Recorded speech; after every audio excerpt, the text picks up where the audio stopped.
Alright, what's going on, boys? This is Matt from EMFC here, back again today with another brand new video on the channel. And today we are taking a look at the Battlefield 5 beta. Yes, early access is here. I finally got my hands on the game. Been trying to play it since the alpha. Was very excited to finally get on this game and give it a test ride. So today we're taking a look at the newest map that wasn't in the alpha. It's Rotterdam. It's a close quarters kind of city map, which is it looks really good, to be honest. The graphics are looking really good on this map. I'm liking it so far. But yeah, we're gonna dive into it, talk a little bit about the beta, and I'll give you my thoughts and opinions on what needs to improve before it comes out and all that good stuff. So first off, I'm just gonna talk a little bit about the beta, what you get in it, what's going on with it all, basically. So far, I don't know if they're going to make any updates. You get to participate in Conquest on two maps, Rotterdam and Narvik, which is a snowy map from the alpha. Narvik is, and then Rotterdam is this map. Also, you get to participate in the Grand Operations mode, which is the 2-day event that you've seen in the alpha gameplay and all that stuff on Narvik. So those are the two modes that you can play during the beta, and then also you have every class unlocked. Basically, you don't have any of the subclasses, which are new to Battlefield 5, but you do get the main classes: assault, medic, support, and sniper or scout. And they all have about 4 weapons, I think, per class. So it's pretty bare bones. But after figuring out yesterday when they released a trailer, this is Battlefield 5 or something like that. Apparently there's only going to be 8 maps at launch, so hopefully the other maps can suffice us until they release their free DLC.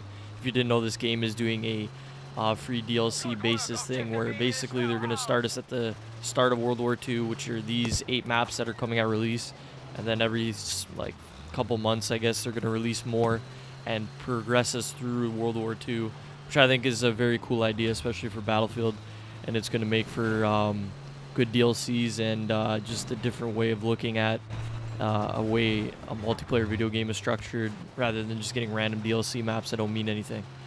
So here in the beta, I wanted to test out some of the tanks and support vehicles, because you didn't really see much of that in the alpha.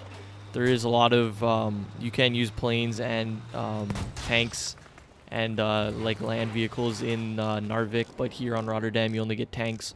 So I thought I would hop in one and get some gameplay with it. It was pretty fun. It's hard to get used to because in this game, the vehicles, even the vehicles, you need to go to the spawn and reload them when you run out of bullets. So you only get 15 to 18 shells, I think it is, to work with. So once you run out, you have to go all the way back to the spawn. The vehicles do have self-healing, and they have self-healing and stuff like that, and smoke, like all of the normal support tank vehicles have in Battlefield. So those are still there, but you still have to go to the spawn and re-ammo up. Trying to blow up this building here, seeing a little bit of the destruction. I was a little bit underwhelmed with the destruction so far. It looks pretty cool on Narvik, but in with tank blasts and stuff, it was, I don't know if it was just a beta, and I'm playing on Xbox One, if you didn't know. I don't know, it was just kind of crumbling. It wasn't exploding like I expected. Heroes having some struggles with the tank shells. I don't know if they were dropping or what, but they weren't hitting the infantry as well as I would hope in a tank. You know, it's like a big tank. I think this is the Tiger tank, because we were the German team both times here. I recorded about 2 games here.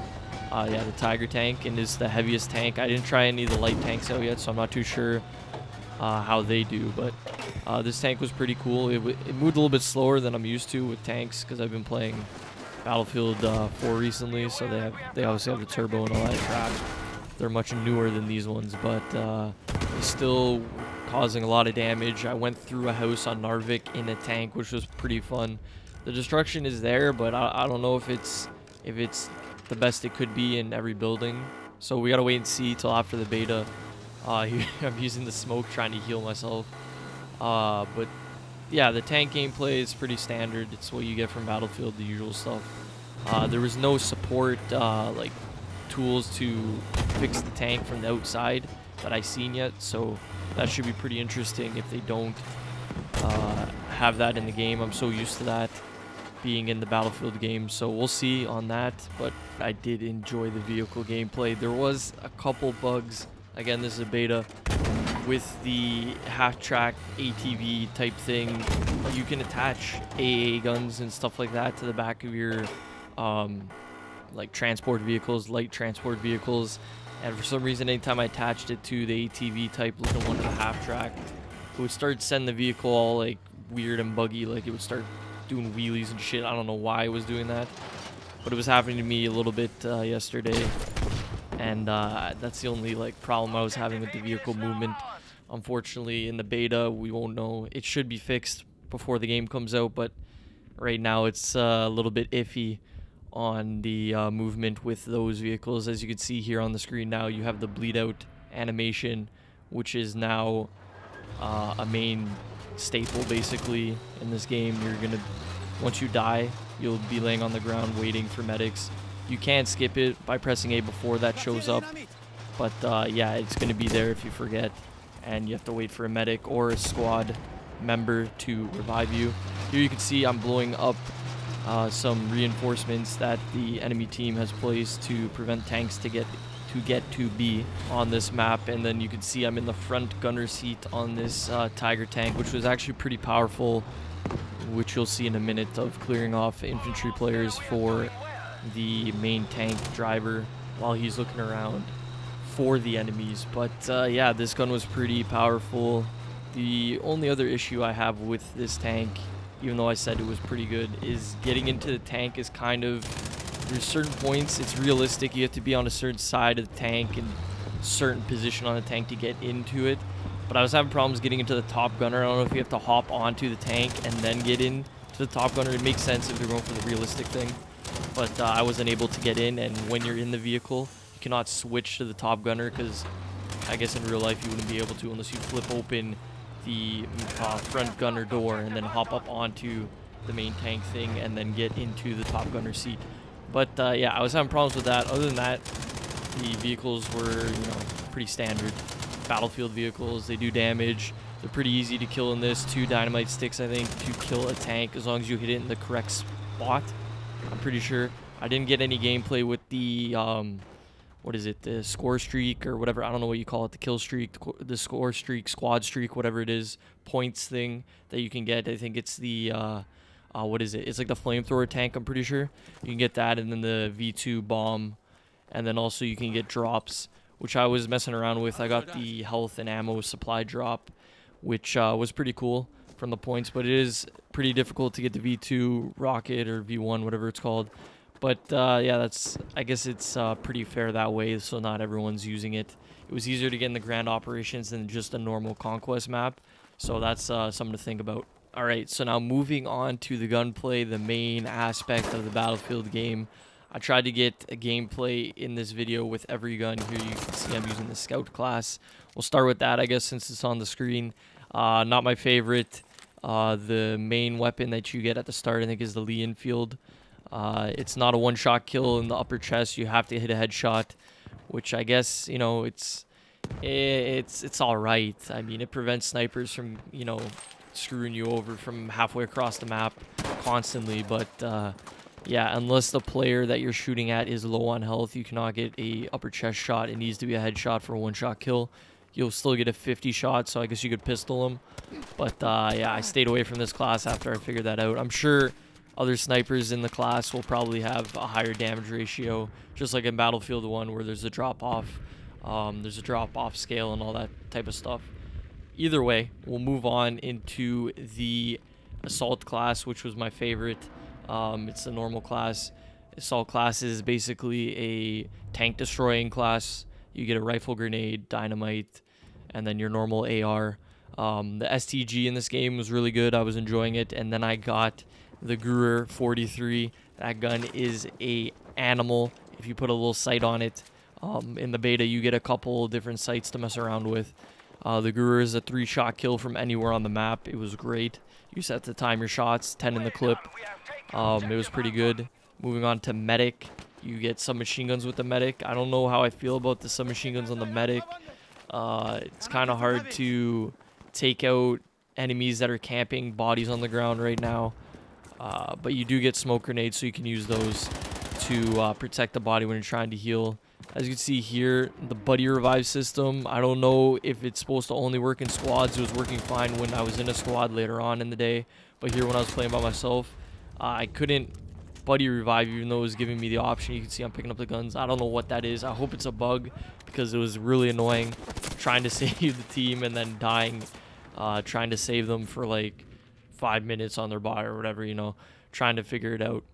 So moving forward, last class we have is the support class, LMG class. I wasn't using it too much in these 2 gameplays that I have for this video, but I did use him a little bit later on Narvik, and he's really good for holding off choke points, even though the gun that they give you at the start only has 25 bullets, so I don't really see how he's a support character. I'm expecting, like, you know, the MG42, all those good guns. But I'm sure that'll come later on in the Tides of War thing, because this is the start of the war, so more of the guns will be the early guns in the war, so they'll probably be more towards, you know, World War I type stuff, where they didn't have LMGs, you know, fully made kind of thing, like produced yet. But who knows? I only have the first gun unlocked for that class, so I didn't really check it out. But yeah, it was pretty good. It's interesting to have these ammo stations that you have to go to pick up ammo and pick it up off people's bodies. It's a really good game mechanic, and it should make for good gameplay, especially in the Battlefield spectrum of games. Here you can see I'm building reinforcements, new into the Battlefield franchise. It was pretty good. Other than there's some sort of glitch in the beta where you're using the D-pad to pull out fortification, like the hammer thing. It's basically glitched where it sometimes you'll pull it out and you'll try to build one and it won't work, or it'll just take like, I don't know, like 4 or 5 seconds just to pull it out. Or even for the medic class and the sport class, when you're throwing ammunition pouches and medic pouches, there's glitches with that too. The D-pad needs to be reworked. I don't know what's going on with it, but the fortification thing it's a little bit too slow for me to pull out the hammer. I don't know if that's what it's supposed to be like. Same with the self-heal. It was taking me way too long. I was in a fight trying to pull out the medic thing, or to self-heal me, and it just was not working. It was taking way too long, so I don't know if they wanted it that way, but right now it feels clunky to me, so hopefully they patch that for the full game. But yeah, the fortifications overall, they're all right. I mean, once you blow up buildings on Norvik, it's good to rebuild them, you know, have some cover, but you're kind of left vulnerable when you're building it. I don't know if the enemy team sees you building up, because in this game there's some animations that only you can see other players do, so I don't know if that's the case. But I was getting shot sometimes trying to build it when I seen somebody, and you can't really get out of the fortification build once you start. So hopefully that all is smoothed out, because I think it's a really good concept. It's just it needs to be done right for it to not be, you know, burden on the game, and for people to actually use it. But yeah, overall I think it's a good idea. Yeah, so overall my final thoughts on the gunplay, I really do like it in this game. Each gun has a distinct recoil pattern, and it is very satisfying to figure it out and perfect it. And also you get rewarded for hitting headshots. You do get a 2-shot kill, I think, for most guns. Depending on the range, it's about a 2-shot kill for a headshot, and then body shots are like 5 to 6. So it's very important to hit your shots, and especially you only get a certain amount of ammo, a set amount of ammo at the start, which is very, very low, and it could mean life or death depending if you're close to an ammo station or not. And also I do like that part where you start with less ammo. It gives you something to think about before you get into a gunfight. Do I have enough ammo to kill all these players or whatever? It brings a new spin on the FPS genre, and it gives you something to think about while battling enemies on the battlefield. So yeah, overall I think the beta is a good starting point for Battlefield. I can see why they push back the release date. Although the beta is pretty good, there are a couple bugs that do stand out, like the D-pad one I was talking about, the vehicle one. It's just a little bit rough right now. That's why there's a beta. It should hopefully get ironed out before the release, especially because they pushed it back. But a couple other things I did not like about the beta. These weather cycles were way too quick during the match. and like I felt like every time I spawned there was a new type of weather. It would start raining and then it would be foggy for like 2 minutes and then I'd respawn and the fog would go away. There's a bit of a glitch with the sights. It kind of changes the color of the map, and when you're in the fog you kind of see better while ADS'd. I don't know if it's meant to be that way. I don't think it is. But you kind of see better through the fog. I think that's a bit of a glitch. But yeah, hopefully those things can get ironed out. Other than that, I'm liking the beta. I've been playing a lot of it for the past couple of days. It's going to be open beta soon. I did have the early access, so it should be interesting to see once the lobbies are more populated how the games go and if there's any game-breaking bugs that'll need to be fixed. Again, these are just some of the ones I noticed during the game, but overall it is a pretty good beta. And just to wrap up talks about the This is Battlefield 5 trailer, it did have information on the BR mode. It is called Firestorm, and it is a 64-man BR on the largest Battlefield map in history. So just to talk about a little bit, 64 players is basically a normal lobby of Conquest on Battlefield.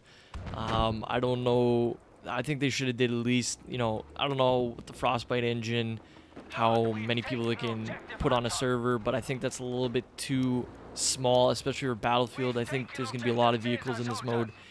I'm interested to see how it is and how it stacks up against the other battle royales in the genre, but we'll have to wait and see. I'm optimistic, but I don't know about the 64 players. It's going to be interesting to see what they do with it. And of course, with all Battlefields, there is a single player. They're doing the War Stories type like they did in Battlefield 1, which I was a big fan of. I really enjoyed the single player in Battlefield 1.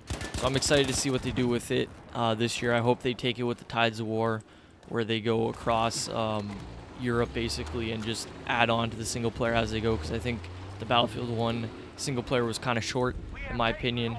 But yeah, I don't know. I'm excited to see what they do with it.